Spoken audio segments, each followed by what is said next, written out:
को पावन अपने हाथ उठे।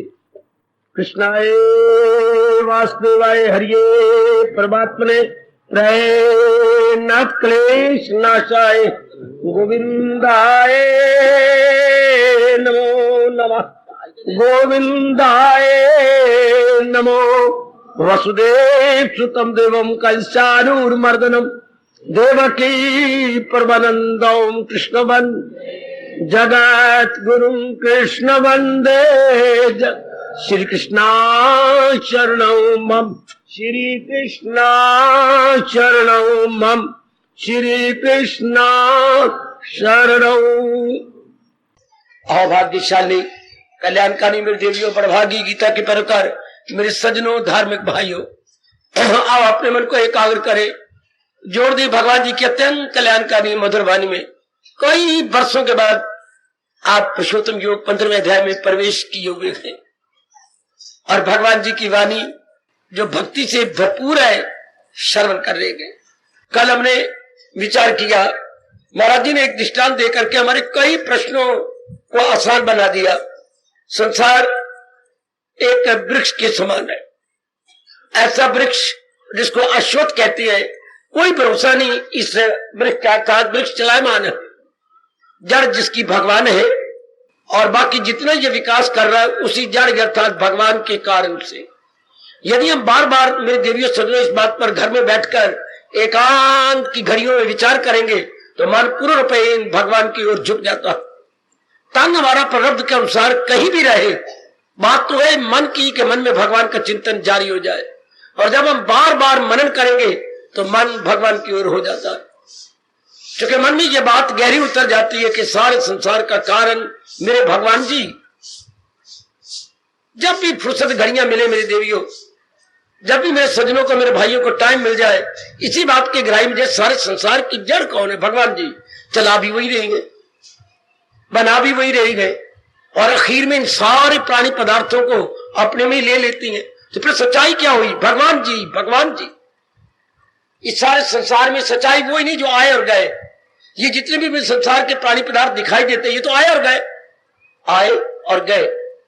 जैसे कोई भी गाड़ी सच्चाई नहीं, प्लेटफॉर्म सच्चाई है, स्टेशन सच्चाई है जो रह जाता है।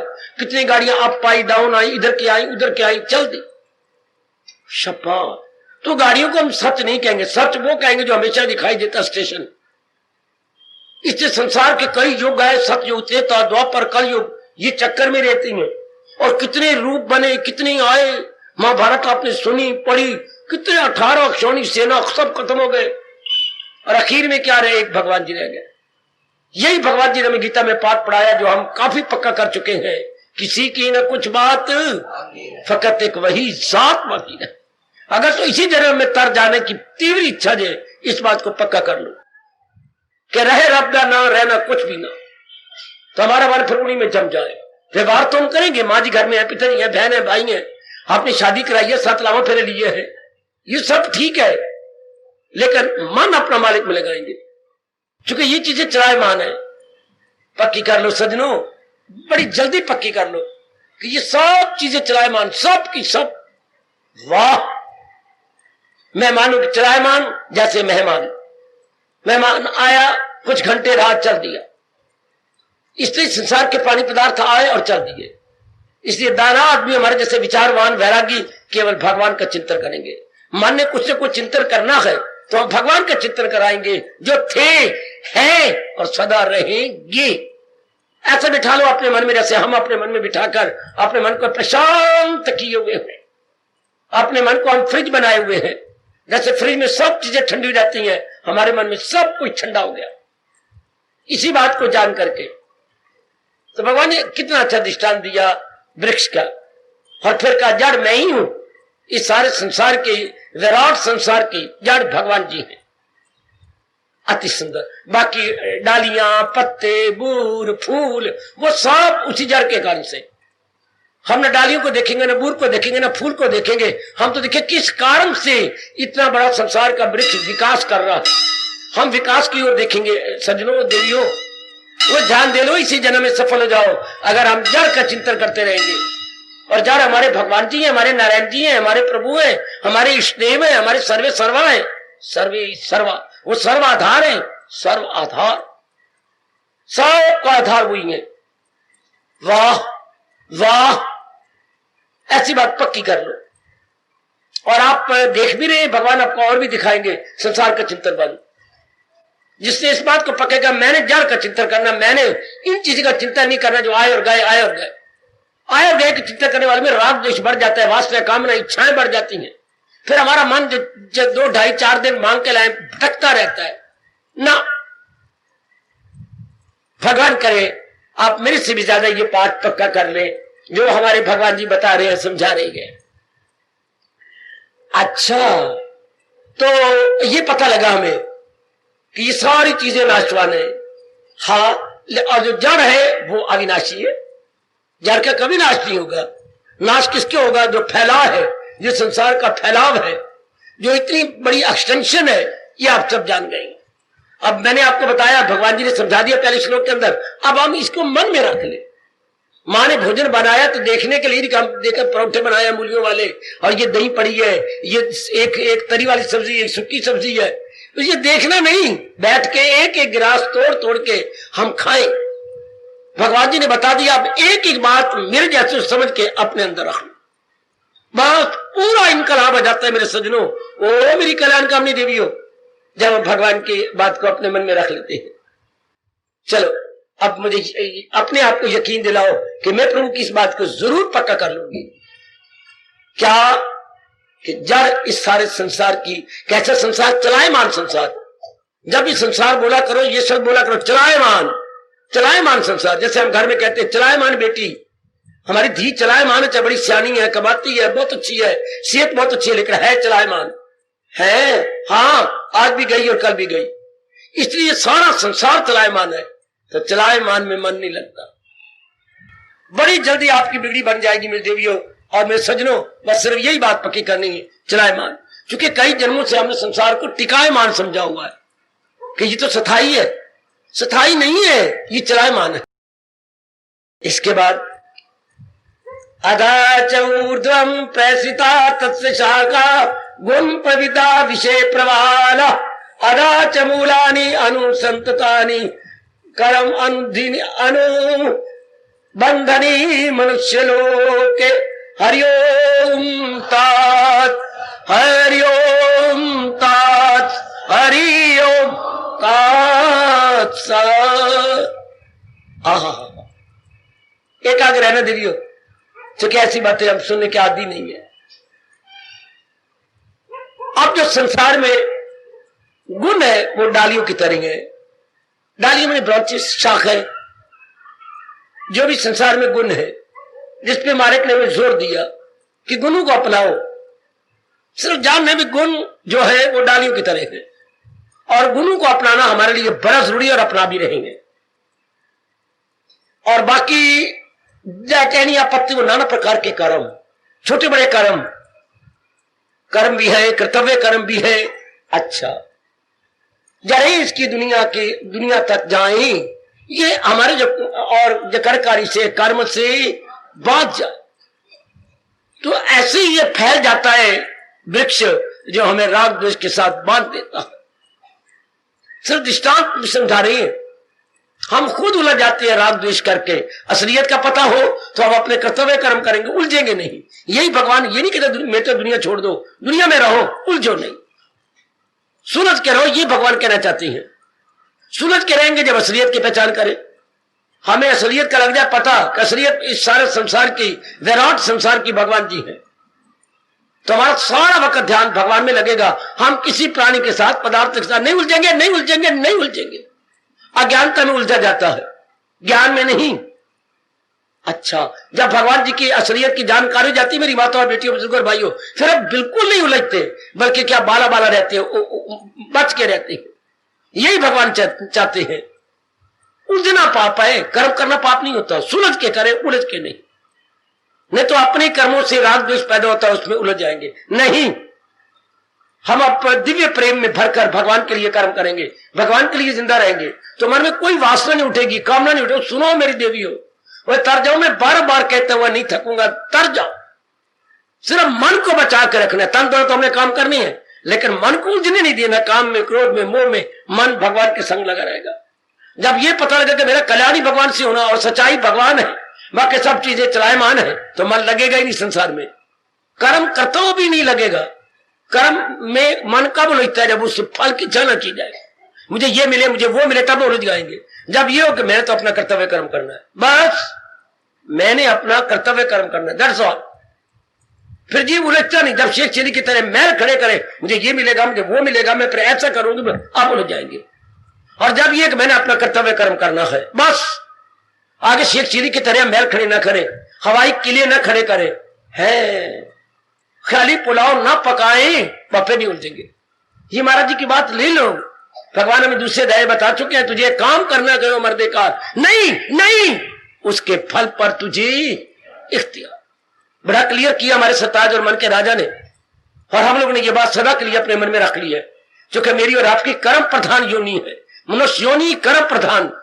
अर्थात जब से हमने जन्म लिया, जब तक शरीर नहीं छोड़ते, तब तक कुछ ना कुछ करते ही रहेंगे। पर करेंगे आप भगवान के प्यार में भर के, कर्तव्य कर्म समय कर। इतनी सी बात पक्की कर लो, आप तर जाओगे, क्योंकि कर्म तो करेंगे, उलझेंगे नहीं। हम जरा बार भी नहीं सोचेंगे संसार के फल के बारे में।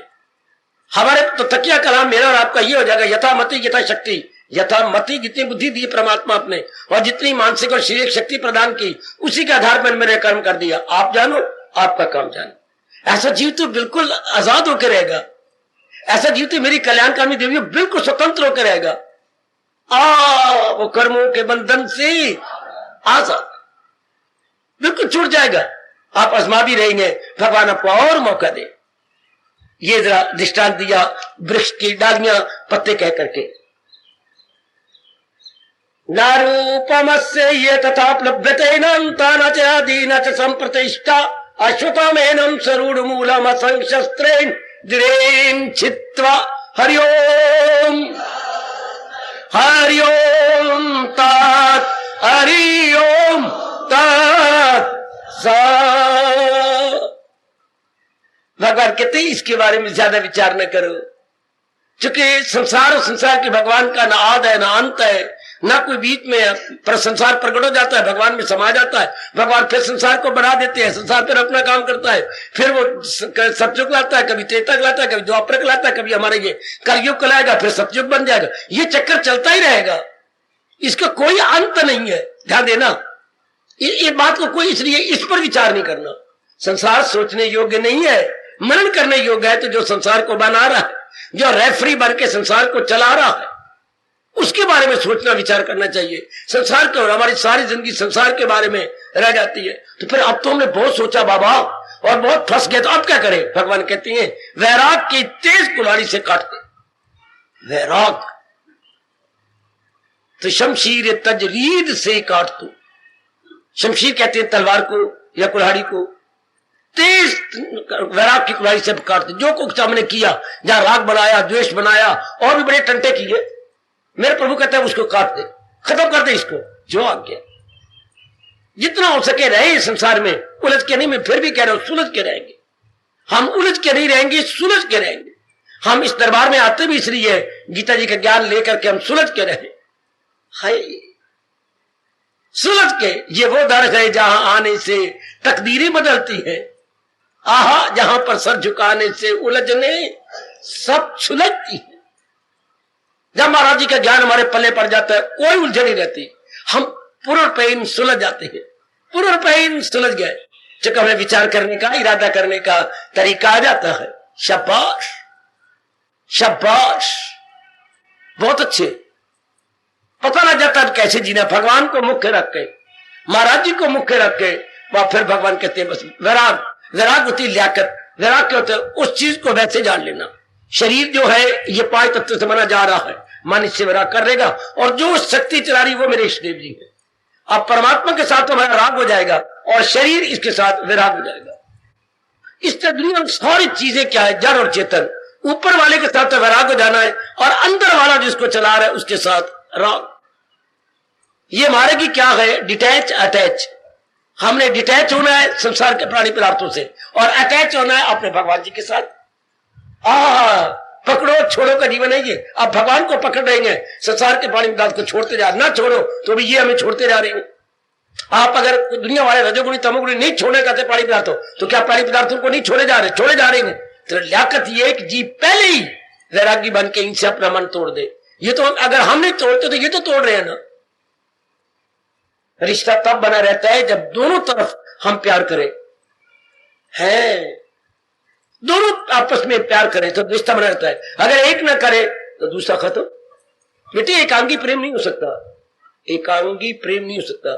दोनों तरफ आग हो बराबर लगी हुई, दोनों एक दूसरे को चाहते हो, तब रिश्ता बना रहता है। और इधर जब हमारे पास हो गया ज्ञान और वैराग होने लगा तो दूसरे तरफ से कुछ नहीं रहेगा। हम मन अपना हटाई जाएंगे तो वो भी अपना हटा लेगा। जब उसको प्यार का प्रति उत्तर ना मिले तो प्यार गया। मोह को तो प्रति उत्तर चाहिए, मोह को प्रति उत्तर चाहिए। हाँ, आप एक पत्र लिखते हैं किसी फ्रेंड को, 2 पत्र डालो, 10 जवाब नहीं आया, तीसरा पत्र क्या जवाब नहीं आया, चौथा पत्र आप नहीं डालोगे कि वो तो परवाह नहीं करता, मैं बार बार पत्र डाल जा रहा हूं, लानत मुझे।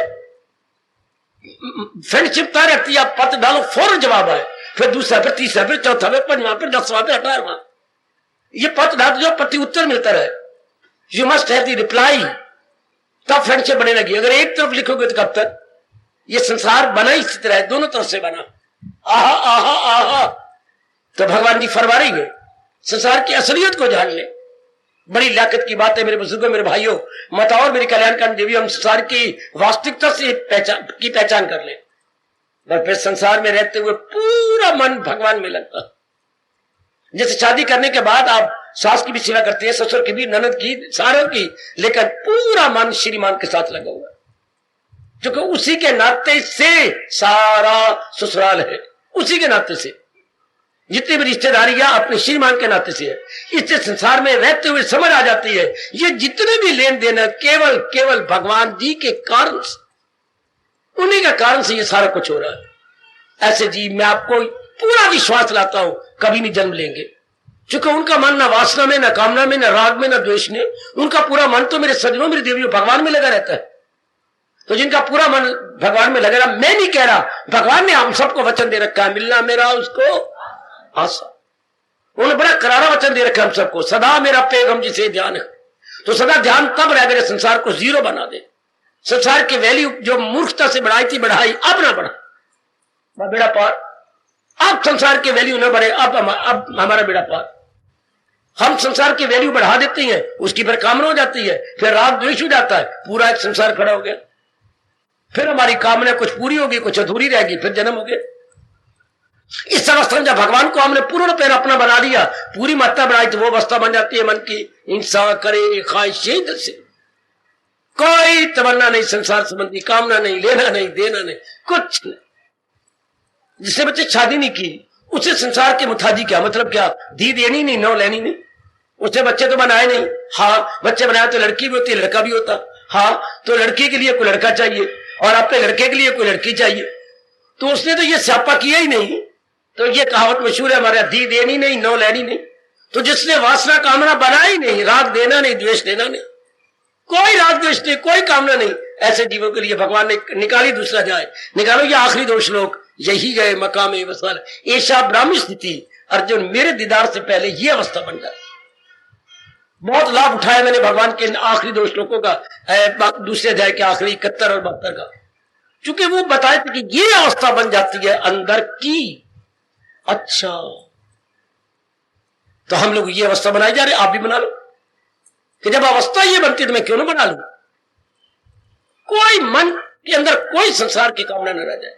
तो संसार की कामना करें कि तृप्ति इससे नहीं होनी, और अगर हम कामना करके कोई चीज लेंगे ना, उसे टिकना ही नहीं। हाय मेरे रब्बा, तो फिर तुम्हें मां बुरा कलाऊंगा, जिस वस्तु नहीं टिकना उसके लिए दिन रात तय करूं, उसकी मैं चाहना करती रहूं। नहीं नहीं नहीं, कदापि नहीं, कदापि नहीं, कदापि नहीं। मैं तो उसकी चाहना करूंगा जिसमें समा के तृप्त हो जाए और कोई कामना नहीं उठे। ये लियाकत ये है कि हम उसको प्राप्त करें। सुनो मेरी बात, सुनो मेरे भगवान की बात, सुनो गीता की बात, सुनो अपने धर्म की बात, सुनो अपनी संस्कृति की बात, सुनो अपने देश के मनोविज्ञान की बात। हम उस चीज को की तमन्ना करें, दिन रात लग जाए, जिसकी प्राप्ति के बाद फिर और कोई कामना नहीं उठती। हमने एक चीज को प्राप्त कर लिया, इतनी सेरी हो जाए, इतनी तृप्ति हो जाए कि कोई कामना नहीं उठे। वो केवल है भगवान जी, केवल भगवान जी।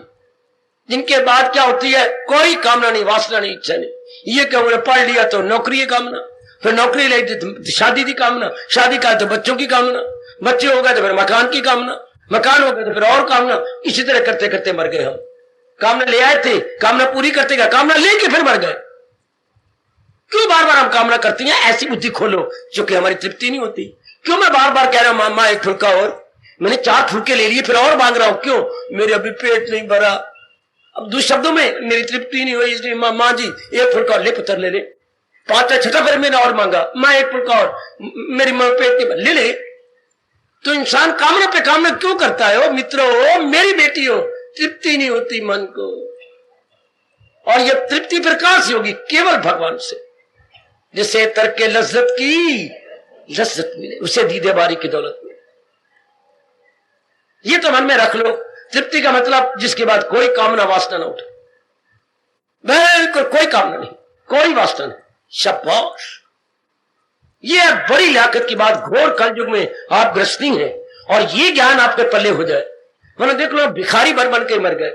मेरी ये कामना पूरी जाए, मेरी ये कामना, फिर दूसरी कामना, फिर तीसरी कामना, फिर चौथी कामना। उधर आयु खत्म होती जाती है। इंसान मूर्ख बन के आया, मूर्ख बन के चला गया। मूर्ख वही होता है जो वासना लेके मरे, मूर्ख वही होता है जो वासना लेके आए। वासना लेके आए तो मूर्ख, वासना लेके गया तो महामूर्ख। इसलिए संसार को अपने जीवन का उद्देश्य नहीं बनाना। ओ मेरी भोली भाली पढ़ी लिखी बेटी हो, संसार को अपने जीवन का टारगेट नहीं बनाना। हमने अपना टारगेट, अपना मिशन भगवान को बनाना, जिसमें जाके जीव शांत हो जाता है, जहां उसको मिलने से आए यकीन दौलत कोई इनसे बढ़कर। बस हमारे जीवन का मिशन, हमारे जीवन का उद्देश्य, सजनों में बार बार कहता जाऊंगा, केवल भगवान। बहुत से मन बिल्कुल तृप्त, जैसे आप मेरा जीवन देख रहे हैं, जैसे मेरा जीवन प्रत्यक्ष आपके सामने है, शांत और आनंद, अपने आप में मस्त। भगवान करे मेरा से भी अच्छा जीवन आपका हो जाएगा अगर आप इस राज को जान के अपना ले, जीवन में रख ले। बिल्कुल मैं बड़ा हैरान के पीछे आप जाते क्यों नहीं कहीं? तो मेरा ये, जब मैं कहां जाऊं और क्यों जाऊं है, आप तू बता। तो तुमने सवाल किया क्यों नहीं जाते, तो तू बता मैं कहां जाऊं? अड्डा वड्डा अंबाला है, तो अंबाला में कोई कामना लेके जाए जाते हैं ना बच्चे? हाँ, तो तो कोई कामना नहीं, तो फिर क्यों जावा? बच्चा मेरे रो पड़ा था, माफ करना, मैंने प्रेशर ही गंदा कर दिया। रो के बैठा हुआ, मैंने बड़ा गंदा प्रश्न किया बाबा। अब मुझसे पूछे बाबा इतना बड़ा अंबाला क्यों नहीं जाते? क्यों जाओ बच्ची, मेरी कोई कामना है, मेरे वहां पर क्या देखना है? ना मुझे कोई दिखाना है, ना मैं कोई देखना है, ना मुझे वहां कोई लेना है, ना उनसे किसी देना। फिर जीव क्या होता है? अपने आप में शांत, अपने आप में आनंदित, आनंद से भरा हुआ जीवन। ऐसे ही भगवान चाहते हैं कि गीता का ज्ञान लेकर हम लोग ऐसा जीवन गुजारे, बिल्कुल आनंद। 15वें अध्याय में इसी तरह समझाना चाहता है, इस तरह कहना चाहता है कि जो कुछ हमने अज्ञानता में किया है उसे ज्ञान वैराग्य के कुल्हाड़ी से खत्म कर दे, उसे हटा दे, उसे कर दे। मुझे स्कूल के दिन याद आते हैं, 1940-45 के। सवाल नहीं निकला, मास्टर जी को दिखाया, स्लेट दिखाई, ये स्लेट गलत है, ये इसको साफ करो। तो स्पंज होता था गीला, यूं मारा और मार के सुखा दिया। तब मास्टर निकालते रे, ऐसा निकालना है, बिल्कुल। इसी तरह हमने वासना बढ़ाई, कामना बढ़ाई मन में। अब एक बार वैराग से पोचा कर दे, पोचा मार दे। वैराग स्पंज है, जैसे आप स्लेट के साथ स्पंज लगाया करते थे, इतना इतना रबड़ का किस चीज का होता था, गुलगुला सा, गुलगुला आटे के पेड़े की तरह, तो वो ऊपर मार दिया, सारा कुछ लिखा हुआ मिट गया। इसी तरह हम लोग को वैराग के स्पंज से सारा मिटा देना, बस।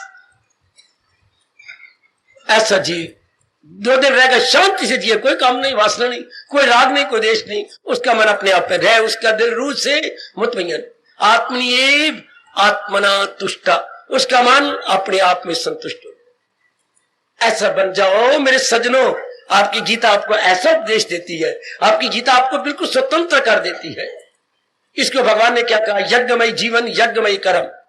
और भगवान ने कितनी गरम गरम ये चेतावनी दी हमें, अमल जिसका डर भी है, यज्ञ के सिवा वो दुनिया को बंधन में रखे सदा, किए जा तो सब काम यज्ञ जानकर, लगावट न रख और न फल पर न सक।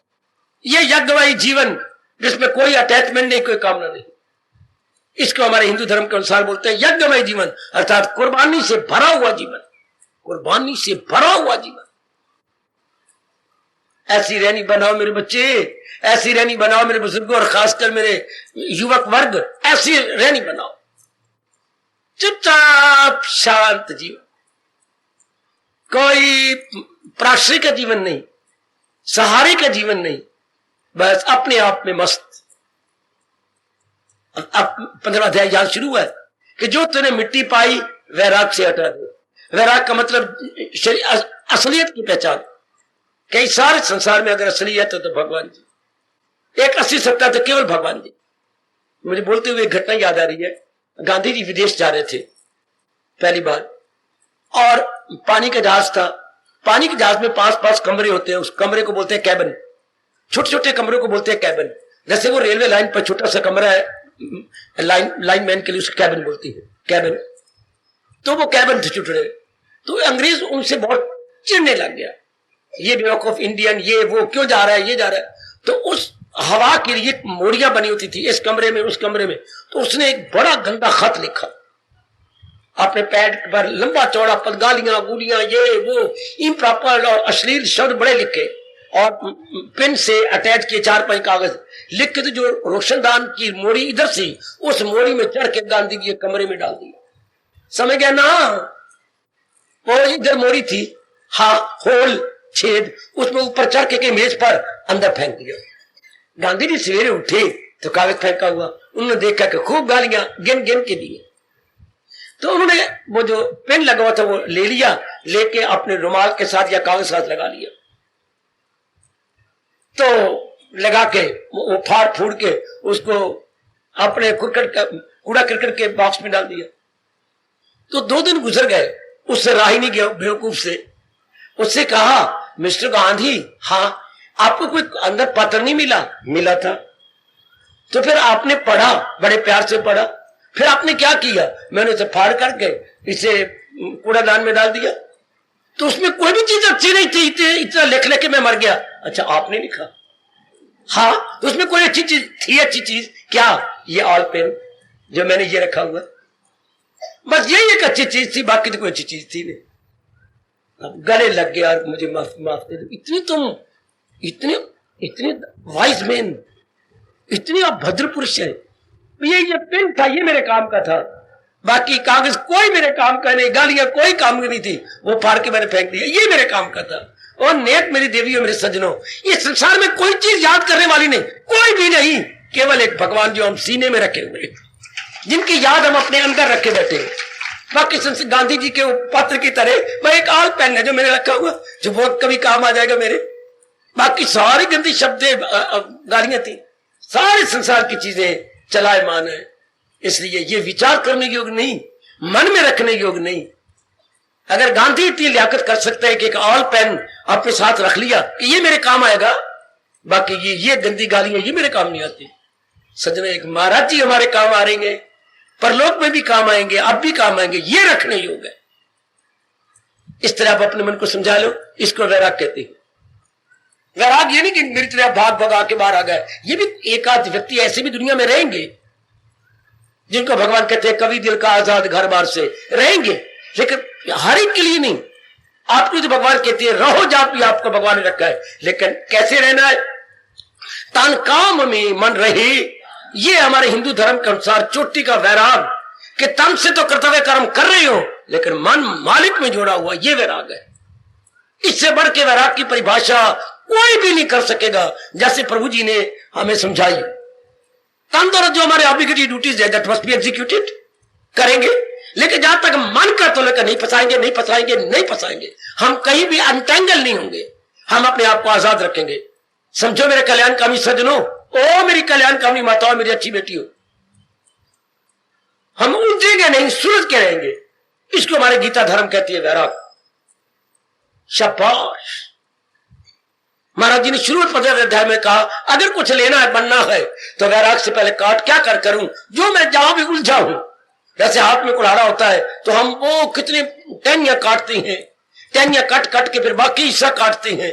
वृक्ष को काटना हो तो तेज कुल्हाड़ से उनकी टहनियां, टूनियां, बूर सब काटे जाते हैं। इस तरह हमारे भगवान जी कह रही हैं, शमशीर तजरीद से काट दो। हमने पता नहीं क्या कर लिया, टहनियां बना लिया हमने, ब्रांचेज, शाखाएं, प्रशाखाएं, राग की, द्वेष की, कामना की, वासना की, लेने की, देने की, कितनी लंबिया लंबिया ये बन गई हैं शाखाएं, कितनी लंबी लंबी ब्रांचेस ऑफ ब्रांचेज, ये शाखाएं, प्रशाखाएं। भगवान कहते हैं अगर तू अपना कल्याण करना चाहे, हम तो सब कल्याणकामी है ना, इस मार्ग में लगने वाले आप जैसे को कल्याणकामी बोलती हैं, संसार में लगने वाले को काम कामी बोलती हैं।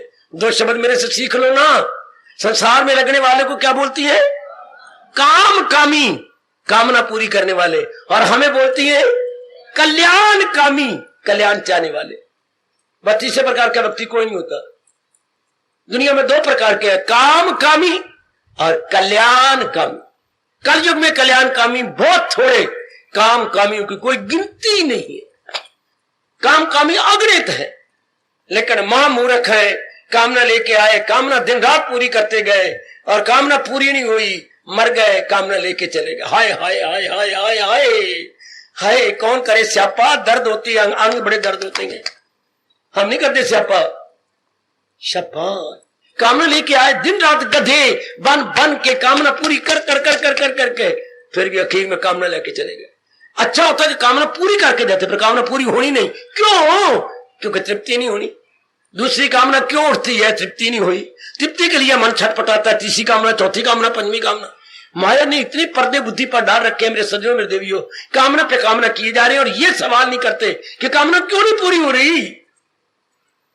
फिर दिन रातें करते हैं, फिर दिन रातें करते हैं, फिर दिन रातें करते हैं। इसी हाल में मौत आए अगर तो क्या होता है? जन्म क्या होता है? जन्म अहले किरदार में आकर।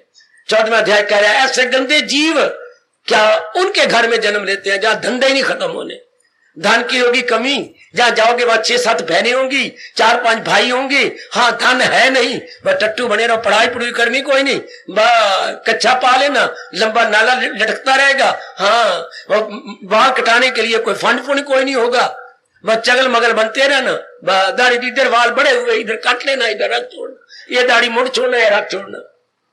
बहुत ही बुरा हाल होता है ऐसे का बच्चे, जहां धन की कमी, खर्चे बड़े ज्यादा, लेन देन बड़ा ज्यादा, लड़ाइयां झगड़े, रजोगुण ज्यादा। ये भगवान ने फिर शाप दे दिया जन्म अहले किरदार में आके। वहां ऐसों का जन्म होता है जहां धंधे नहीं खत्म। यही हाल इंसान का है, कर्म कर करके मर जाता है, कर्म पूरे नहीं होते क्योंकि तृप्ति नहीं होती। आप जरूर सोचो कर्म करने का तो मतलब ये है ना मुझे तृप्ति हो जाए। ये कि हम अपने आयु के साथ और अपनी जवानी के साथ मजाक कर बैठे, कर्म करते गए तृप्ति हो नहीं, फिर कर्म करते गए तृप्ति नहीं। इसलिए भगवान कहते कौन हो तुम? प्रभु कल्याणकामी। क्या चाहती हो? अपना कल्याण। क्या मतलब? आवागमन से छुट्टी। तो फिर जो मिट्टी पाई है वह राग के कुल्हाड़ से कट के आओ, जो आ गया ये शाबाश, कट के आओ, जरा छोड़ के आओ, सुंदर बन के आओ, शाबाश। हम देखते थे कोई जब लड़के, हमारे बड़ी सख्तियां, बड़ी मार पड़ती थी बच्चे, तो कोई लड़का आ रहा स्कूल में अटेंड करने के लिए, अब अंदर चला, ब्राह्मण गुजर रहा है, हेडमास्टर पीछे से पकड़ लेते, हिंदुओं की तो बोधी होती थी और पीछे से बोधी पकड़ते। फिर हमने कह के कहा मास्टर जी हमारे ये धर्म की निशानी है, आप बोधी ना पकड़ा करें, है वरना स्कूल में कुछ हलचल मच जाएगी।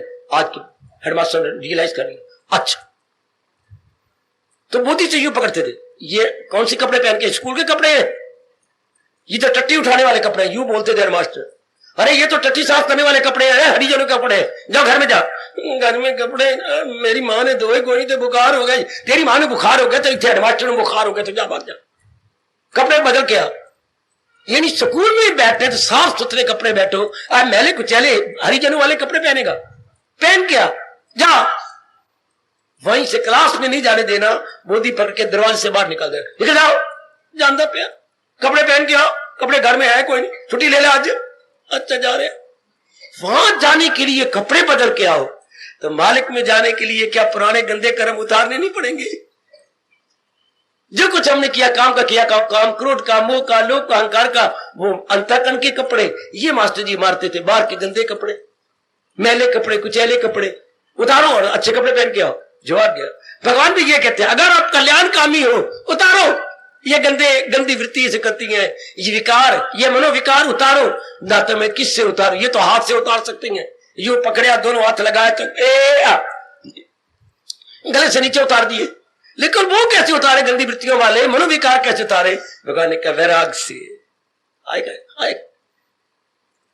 मैं आपका ध्यान खींच रहा हूं, अंतःकरण को कैसे साफ करे, वो मनोविकार and other words negative qualities कैसे उतार दे?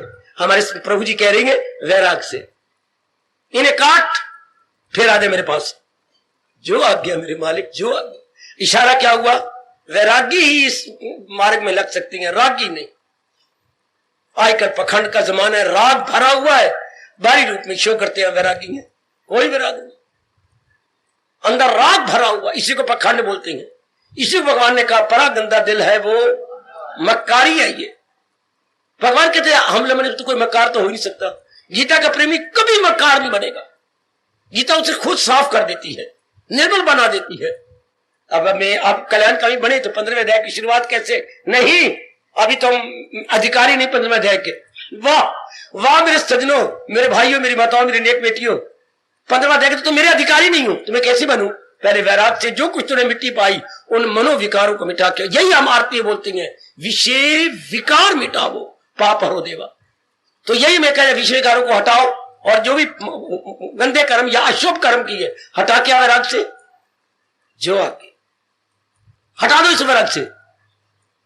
अब भगवान कहते मेरे पास आ, अब आपने देख लेना है 15वां अध्याय इस लिहाज से बहुत अच्छा है। अब आपने देखना है कि मैं विकारों से रहित हो गई, मेरे में विकार तो नहीं, क्योंकि जब विकार नहीं होंगे तो कुछ तो मन में रहेगा। बर्तन है, आखिर मन तो एक पात्र है या बर्तन है, तो बर्तन में अगर हमने कोई चीजें निकाल दी, हाँ तो कुछ तो रहेगा ना, जरूर रहेगा। एक मर्द बहाना बड़ा शानदार, उसमें अचार डाला था, अचार गल गया, बो आने लगी, तो मां कहती थी फलानी रूढ़ी पे डाल के आजा, हरिजे उठा के ले जा, तो हम फेंक आते थे वहां पर। तो अब मर्दमान तो बड़ा कीमती है, फिर मां पत्नी किस चीज सोडा पत्नी क्या चीजें डाल के धो देती थी, बिल्कुल धो के 2-3 दिन धूप में रखना, फिर उसमें डालना क्या, आंबों का मुरब्बा। फिर मां चलो इस साल भगवान की इच्छा नहीं, अचार ही डालेंगे, हम मुरब्बा डाल देते हैं। तो पहले धोया साफ किया फिर मुरब्बा डाला ना। भगवान कहते अगर कल्याण चाहते हो ना तो पहले ये बो वाला अचार फेंक के आओ, और फेंके किससे? वैराग से। वैराग क्या होता है? असलियत की पहचान। असलियत की पहचान क्या कि भगवान ने 2 चीजें बनाई हैं, जड़ और चेतन। शरीर जड़ है, अंदर वाला चेतन जो इसको चला रहा है, जिससे आंखें देखती हैं, जिसके अंदर की शक्ति से कान सुनती हैं, मुंह बोलता है, हाथ अपने काम करती है, पैर चलती फिरती हैं, और अंदर का खून का दौरा चलता है। उस शक्ति को हम आत्मा कहते हैं। जो शक्ति अंदर और बाहर के शरीर के अंगों को चलाए, आत्मा कहलाए। वही भगवान की शक्ति है बच्ची, जिसके निकल जाने के बाद ये सब के सब जड़ बन के रह जाए, सब खत्म, कोई भी काम नहीं कर सकता, कोई भी अंग नहीं काम करता। अगर हमारे मुंह के आपने थोड़े घंटे ज्यादा तो वो पड़ जाएगी। वैसी शरीर 100 साल जिंदा रहे तो वो नहीं पड़ती, क्योंकि आत्मा अंदर है। आत्मा निकल जाने के बाद 100 घंटे भी नहीं रह सकते। 100 घंटे मैंने बकवास कर डाली, कुछ घंटे भी शरीर बोझ शुरू हो जाती है। इसलिए अगर मजबूरी हमें रखना पड़े, बेटा नहीं आया, फलाना नहीं आना है, और 2 दिन के बर्फ के मोटे मोटे ढेलों में रखते हैं, या नमक के बड़े बड़े पाकिस्तान का नमक जो है उसके नीचे नमक ऊपर नमक रखते, तो वो नहीं पड़ती, तब कुछ घंटे आप रिजर्व कर लेंगे। वैसे आत्मा के साथ शरीर 90 साल 80 साल जिंदा रहे, कोई बो नहीं आते, और आत्मा निकल जाए तो थोड़ी देर के बाद ही बो शुरू हो जाती है। मरने वाले तो आपको कच्चा ही खा जाए। निकालो बाहर। मैं उस दिन के बाद किसी अर्थी के या कोई मर जाए तो मैं नहीं जाता था। पिताजी आप जानो, दादाजी आप, मैं नहीं जाता। क्यों? तो मैंने बताया। एक दिन मुझे पिताजी ने कहा फलाने के पास जाना, मैं चला गया तो पता नहीं उन्होंने क्यों देर की, तो बाहर ताने मारे थे, मुर्दा पे खांदी हो अंदर, जल्दी निकाले वसी जाओ नहीं शमशान से, सानू काम को नहीं रहा, और मुर्दा नहीं जैसे मुर्दा खामना हो। मेरा मन इतना खट्टा हो गया, मैं नहीं जाना। मेरी मुर्दे को देर से निकालो, तो वो तो सिर्फ दुनिया रखने आए, उनको थोड़ा प्यार है जो मर गए, हमारे मामा या चाचा, वो तो अगर नक रखने आए तो देर हो तो मुर्दे में खावना जी अंदर, बाहर निकालो, यदि देर कर छोड़ी जे लो। अगले तो इतना भी इंतजार नहीं कर सकते बाहर वाले, तो फिर अंदर तो कुछ भी नहीं रहा इसके। देखिए, इसको एक एकांत में बैठ के जान लीजिएगा, मैं आपके लिए भेजा गया हूं असलियत बताने के लिए कि इसमें असलियत केवल परमात्मा की है, जो शक्ति बन के इसको चला रहे हैं। जैसे मैंने कहा, ये माइक अभी नए नए इन्होंने खरीदे हैं सोसाइटी ने, अब ये पहले से बहुत अच्छी है, ठीक, इसकी आवाज बड़ी दूर जा रही है, ठीक, वो कई वर्षों के थे, रगड़े गए। अब ये क्या बिजली से चल रही है, मैंने कई बार आपको बताया, चाहे ये बड़ी कीमती है, बड़े ये है वो, चल मान गए, लेकिन चल रही है इलेक्ट्रिसिटी से, इलेक्ट्रिक करंट से चल रही है। हाँ, इनकी अगर वैल्यू तो करंट के कारण से, करंट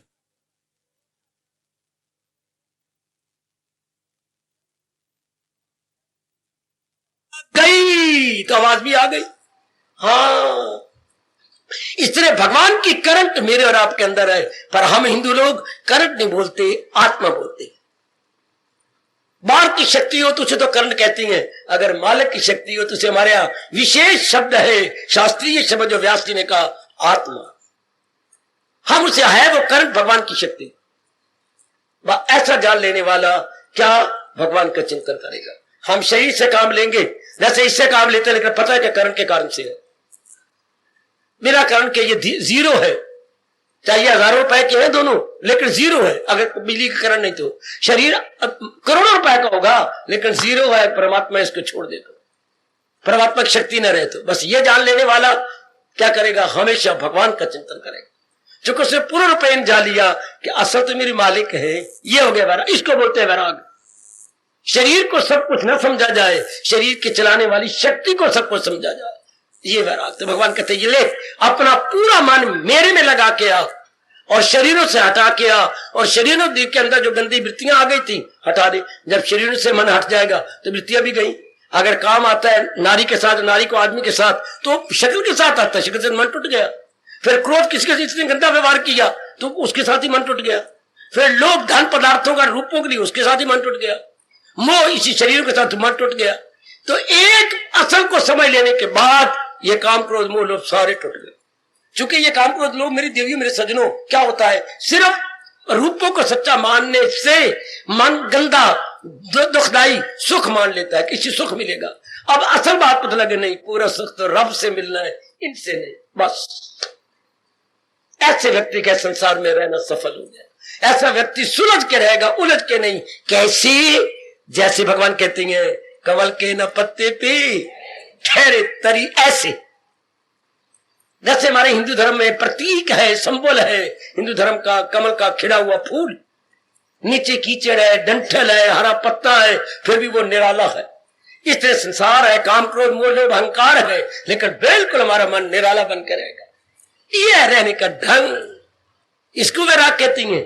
नक समझना वैराग के घर बार छोड़ गए, नहीं मेरे बेटे, भगवान ऐसा नहीं चाहते।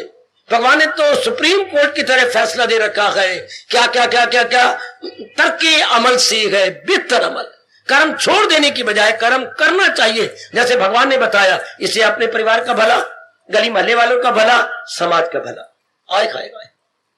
अगर हम भगवान जी के अनमोल कथन के अनुसार कर्म करेंगे, कितनों का भला हो जाएगा, कितनों का भला हो जाएगा, बिल्कुल। और अगर सिर्फ मेरी तरह आप गारों में चले जाओ तो अपना ही भला हुआ। ये बात देखिए जरा, अगर मैं जैसे जंगलों में था, मगर मैं वही रह जाता, कब को शी छूट गया होता, हाँ, तो अपने भला करके गया था ना। और अगर भगवान ने प्रेरणा देके मेरे कान पकड़ के जोर के खींच के आप में बिठा दिया, अब समाज का भला हो रहा है ना।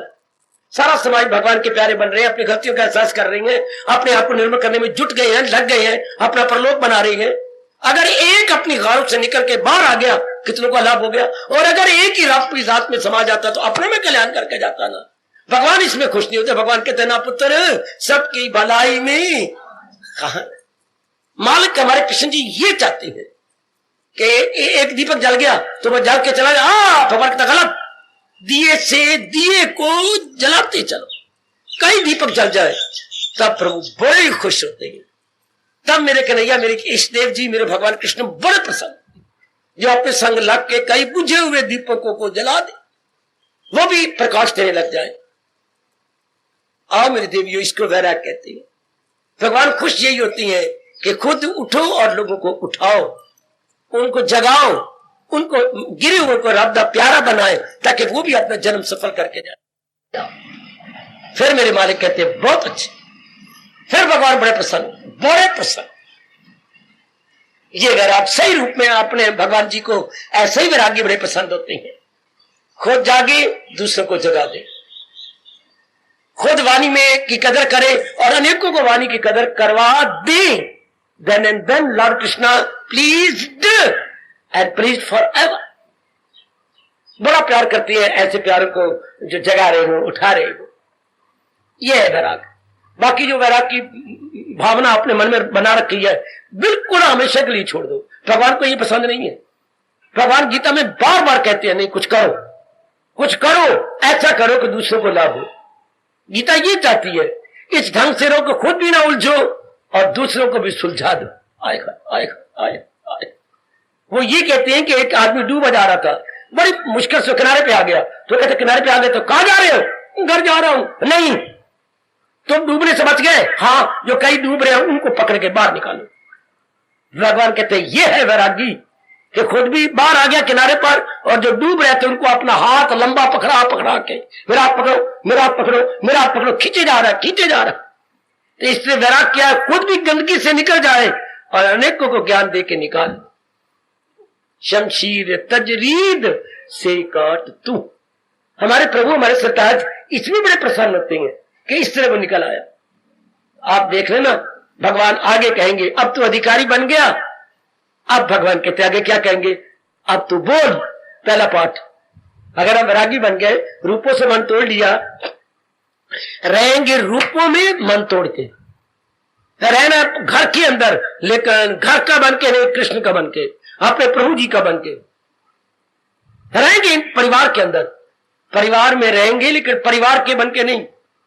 इसी बात को समझाने के लिए स्वामी जी ने कहा था, गुरुदेव महाराज फरमा गए, जो पानी पे किश्ती तो तैरेगी खूब, जो किश्ती में पानी तो जाएगी डूब, जो गृहस्थी पे रहेंगे ऊपर हम तो तैरेंगे खूब। पाप है गृहस्थी हमारे में आ गई तो हम गृहस्थी के ऊपर रहे तब तो बड़े मौज की बात है, बड़े मौज की बात। भगवान करे गृहस्थी हमारे में ना आए, भगवान करे गंदी गंदी वृत्तियां हमारे में ना आए, तब मौज बन गया। ये बात समझ लीजिएगा। वैराग क्या है? संसार में रहे पर संसार हमारे में ना रहे। और समझो मेरी भोली वाली बेटी, वैराग किसे कहती है? हम सारे संसार में रहे पर संसार हमारे में ना रहे। संसार कहते हैं काम को, क्रोध को, मोह को, लोभ को, अहंकार को, राग और द्वेष को। संसार इसका नाम। और भगवान नाम है विवेक का, वैराग का, भक्ति का। भगवान नाम है विवेक, वैराग, भक्ति का। संसार नाम है नकारात्मक वृत्तियों का। शाबाश। तो हम संसार में रहे पर वृत्तियां हमारे में न रहे, इसको वैराग कहेंगे। भगवान कितने बड़ा उपराम है, ये बड़ा वैरागी है। रह तो रहे संसार में लेकिन निराला बन के रहना। शाबाश शाबाश शाबाश।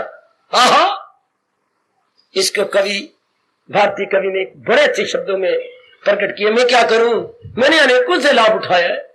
जरा सुनो, मैं एक दो कलियां बोल रहा हूं कवि की। मैं वो फूल हूं, संगाने का ढंग देखो कवियों का। मैं एक निराला फूल हूं, कवि कहता है मैं वो फूल हूं खिजा ने जिसे बर्बाद किया। खिजा पतझड़, कई बार पतझड़ ने मुझे तोड़ तोड़ के मिट्टी में मिलाया, फिर मैं मौका आने पर फिर मैं खिल गया, फिर खिजा ने मुझे बर्बाद किया, खिजा ने मुझे बर्बाद किया। खिजा कहते बच्चे पतझड़, ऑटम सीजन, ठीक। मैं वो फूल हूं, ऐसे जबानी याद कर लेकर जब मैं बोला करूं फौरन कॉपी पे अंकित कर लिया और कभी एक हाथ में बैठ करके मन को समझा लिया। मैं वो फूल हूं, खिजा ने मुझे बर्बाद किया। अब किसी से उलझूं, मैं वो खार नहीं, खार मैंने काटा। अब मुझे शिक्षा मिल गई है। हाँ, अब मैं कहीं नहीं उलझूंगा, अब मैं कांटा बनूंगा नहीं। अब मैं उलझूं, मैं वो खार नहीं हूं। रहता हूं दुनिया में, दुनिया का तलबगार नहीं हूं। गुजरा हूं बाजार से, खरीदार नहीं। हाय रब्बा, ये वैराग है। गुजरा हूं बाजार से, खरीदार नहीं। रहता हूं दुनिया में पर दुनिया का तलबगार नहीं। मैं वो फूल हूं, खिजा ने जिसे बर्बाद किया। दुनिया वालों ने मुझे बड़ा बर्बाद किया। काम ने, क्रोध ने, लोभ ने, अहंकार ने, राग ने, द्वेष ने, लड़ाइयों ने, झगड़ों ने, कचहरियों ने मुझे बड़ा बर्बाद कर दिया। इंसान ठोकरे कहां के सीखता है ना। तो कभी किस ढंग से कह गया मैं वो फूल हूं, खिजा ने मुझे बर्बाद किया। अब मैं किसी दामन से उलझू, वो खार नहीं। मैं अब कांटा नहीं हूं कि किसी कपड़े से उलझ जाऊं ना, मुझे बड़ी शिक्षा मिल गई है। ऐसे व्यक्ति निराले बन के रहती हैं, वैरागी बन के रहते हैं। अब नहीं वो उलझते, सुलझे हुए जीव है और अनेकों को सुलझा जाएंगे। बाजार से गुजरा हूं, खरीदार नहीं हूं। क्या गजब के बोल है। बाजार से गुजरा हूं, खरीदार नहीं हूं, रहता हूं दुनिया में पर दुनिया का तलबगार नहीं। मारती तो तलबगारी है ना। बाजार में घुसेगा तो पाप नहीं, मैं खरीदार बनूंगा तब मरूंगा ना। बाजार में रास्ता लिया, रास्ता नापते हुए चले गए। संसार में रहे, अपनी वासना पूरी करके चले गए। शाबाश शाबाश। यह है यथार्थ रूप में गीता जी के अनुसार वैराग्य। बिल्कुल निराले बन के भगवान कहते ऐसे हो जा। अच्छा, कल का पाठ होगा। अगर अब लो मेरे प्रभु जी में ऐसा हो गया, अब भगवान कहते कह, ओए ओए ओए ओए ओए ओए ओए कह।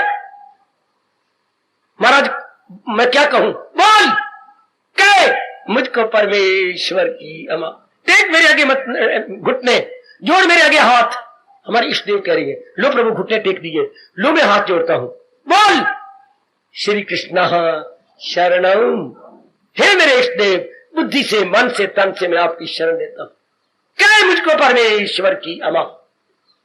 पहले अंदर से खाली करके आए हम, वैरागी बन के आए, वासना कामना गंदी इच्छाएं निकाल के आए। अब कहते कह मुझको परमेश्वर की अमा। भगवान कितनी सियाने हैं, हमें मौके दे। कौन सा परमेश्वर? कोई कहेगा कौन सा परमेश्वर? अलमिया, कोई राम, विष्णु, शंकर, किसे नहीं। क्या मुझको परमेश्वर की अमा। प्रभु परमेश्वर, हाँ हाँ किया जिसने हस्ती का, उस परमेश्वर का जिसने सृष्टि को बनाया। सब समझ जाएंगे, हाँ हाँ भाई गुरु, हाँ हाँ वही राम, हाँ अल्लाह, हाँ वही कृष्ण, वही वही। क्योंकि सृष्टि बनाने वाला रब तो एक है ना, नाम अनेक रब एक। हाय हाय हाय हाय। इसको मेरा हिंदुस्तान कहता है नदियां एक घाट में तेरे। नदियां एक, उसको उतरने की एक नदी है ना, तो उतरने की किसी ने वहां घाट पर तो उतरने, नीचे चिड़िया बड़ी होती है, नीचे घड़ा भर के लाना है नहना। एक घाट वहां बना हुआ, एक घाट इधर बना हुआ, एक घाट उस परले पार बना हुआ। तालाब के चारों ओर घाट पड़ी होती है, उतर के पानी भरना, नहाना, या अपनी गंदी गंदी मूलियां तो गाजरे धो धो के सैनी लोग ले आते बाहर। तो कहावत मशहूर है, नदियां एक, आगे आप बोलना, नदियां एक, नदियां एक, नदियां एक। इस तरह रब एक नाम बतेरे, रब एक नाम बतेरे। समझ जाओ नेक जीवो, ओ नेक जीवो मेरा यार सफर कर लो।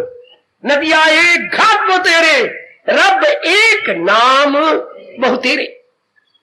ऐसा जान लेने वाला तलीन हो जाता है परमात्मा के साथ में, वो कभी कट्टर नहीं बनेगा, वो बड़ा उदार हो जाता है मेरे नेक जीवो, और नेक मेरी बेटी हो, और भगवान की जात में तलीन होता है। उसे पता है वही मेरे कृष्ण है, वही राम बन के आए थे, उसे पता है। बस मैं ये दो ही अवतार मानता हूं, और आप सबसे माफी चाहूंगा। भले हमारा हिंदू धर्म 24 अवतार मानता है, पर मेरी अंतःकरण नहीं मानता।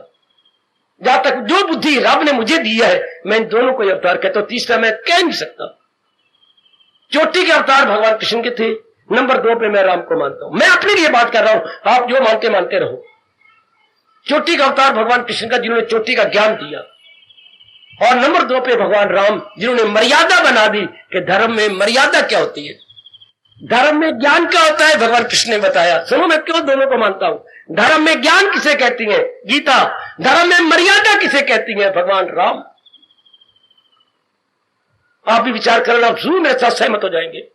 जरूर मेरी बेटियां मेरे साथ हाँ में हाँ मिलाने दी। धर्म के 2 ही काम है, मर्यादा बतानी और ज्ञान बताना।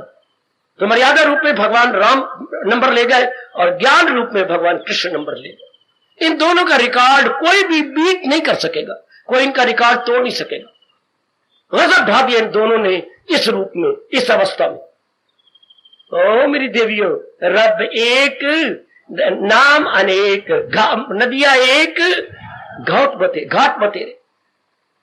ऐसा जान लेने वाला, मान लेने वाला, हाँ वैरागी बन जाता। वैराग ये जो मैं आपको थोड़ी सी उसके दे रहा हूं, झलक दे रहा हूं। वैराग की मैं थोड़ी सी झलक कह लो, ये झलकियां कह लो, ये जो झांकियां कह लो, वैराग की मैं थोड़ी सी झांकियां पेश कर रहा हूं, ताकि आप सबको भली प्रकार पता लगे। जो वैराग की गलत धारणा या मान्यता बनाई है वो निकाल दो। निकाल दो धारणा गलत। वैराग ये है कर्म करते हुए उलझा ना जाए, परिवार में रहते हुए फंसा ना जाए, बिल्कुल निराला बनकर आ जाए, अपने कर्तव्य किए जाए लेकिन सुलझ के। आखिर में कहना चाहता हूं, मेरे गुरुदेव कहा करते थे, क्या शहद की दो प्रकार की मक्खियां होती हैं, एक स्यानी एक कमली। स्यानी क्या होती है, कहीं शहद उनको मिल जाए ना, हाँ, तो स्यानी मक्खी किनारे बैठ के चट के उड़ जाएगी। कमली मच्छी शहद तो चटेगी लेकिन उलझ जाएगी, अपनी टांगे फंसा बैठती है, उड़ ही नहीं सकती क्योंकि टांगे तो बीच में फंस गई। इस तरह मनुष्य दो होती हैं, काम कामी उलझ के मरने वाले और ये कल्याण कामी सुलझ के तरने वाले। वो मरने वाले, वो तरने वाले। आप जैसे तर जाती हैं, वो कामना लेके आते, मर जाते हैं, दुखी हो जाते हैं, जलील हो जाते हैं। आओ महाराज जी के 15वें अध्याय के माध्यम से जरा भक्ति समझिए।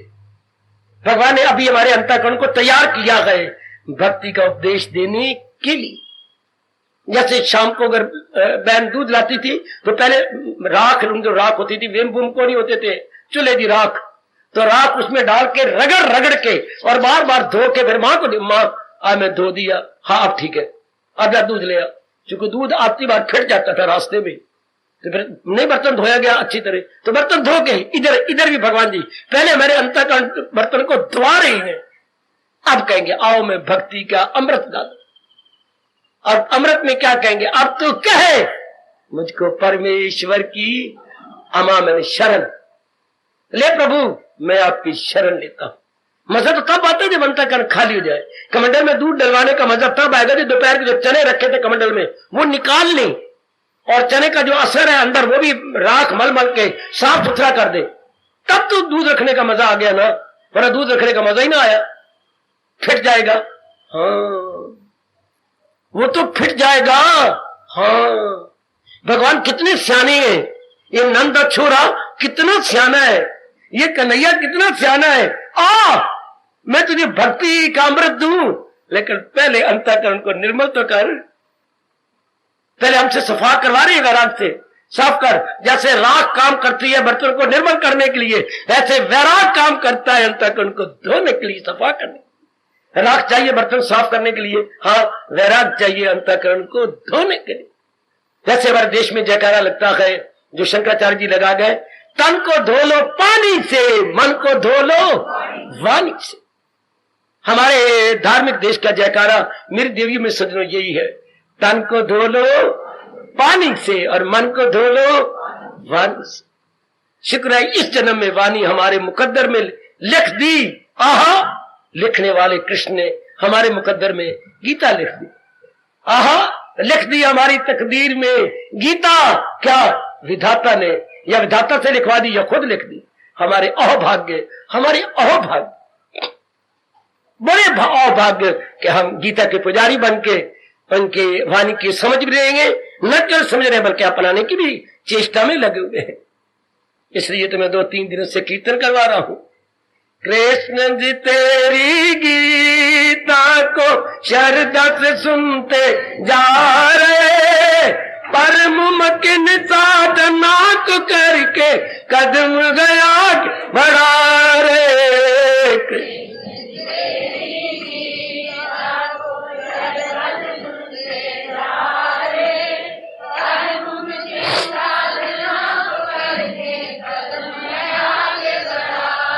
हरे कृष्ण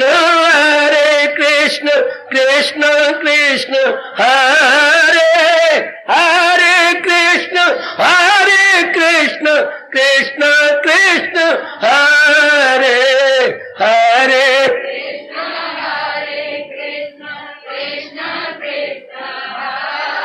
जाओ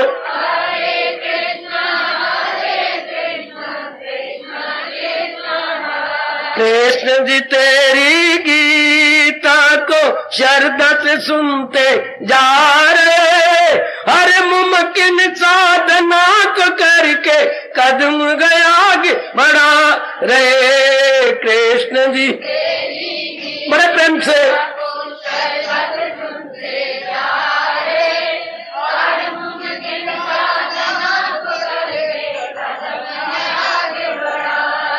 कृष्ण जी तेरी गीता को श्रद्धा से सुनते जा रहे, हर मुमकिन साधना को करके कदम गए आगे बढ़ा रहे। कृष्ण जी बहुत अच्छे, बहुत अच्छे।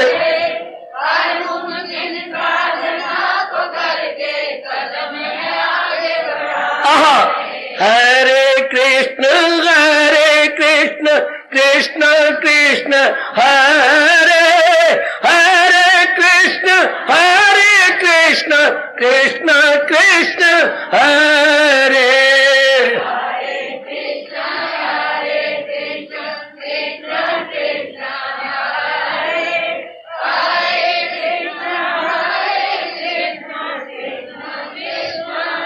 कृष्ण जी तेरी गीता को श्रद्धा से सुनते जा रहे, हर मुमकिन साधना को करके कदम गए आगे बढ़ा रहे। कृष्ण जी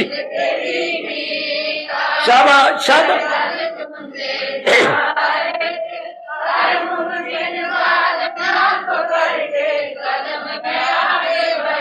हरे कृष्ण कृष्ण कृष्ण हरे हरे, कृष्ण कृष्ण कृष्ण हरे हरे। कृष्ण जाओ जाओ।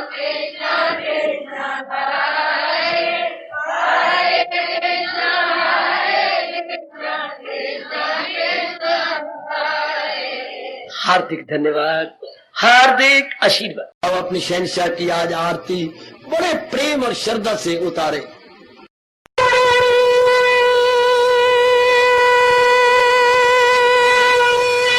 ओम जय जगदीश जय हरे स्वामी जय दीनानाथ हरे भगत दास जनों के अवगुण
भवन्तु सुखिनः सर्वे सन्तु निरामया सर्वे भद्राणि पश्यन्तु मा कश्चित् दुर्भाग् भवेत्। हरि ओम शांति शांति शांति। ओम प्रभु इसलिए भगवान कृष्ण की जगत गुरु भगवान कृष्ण महाराज की सफल करना इसलिए हार्दिक धन्यवाद।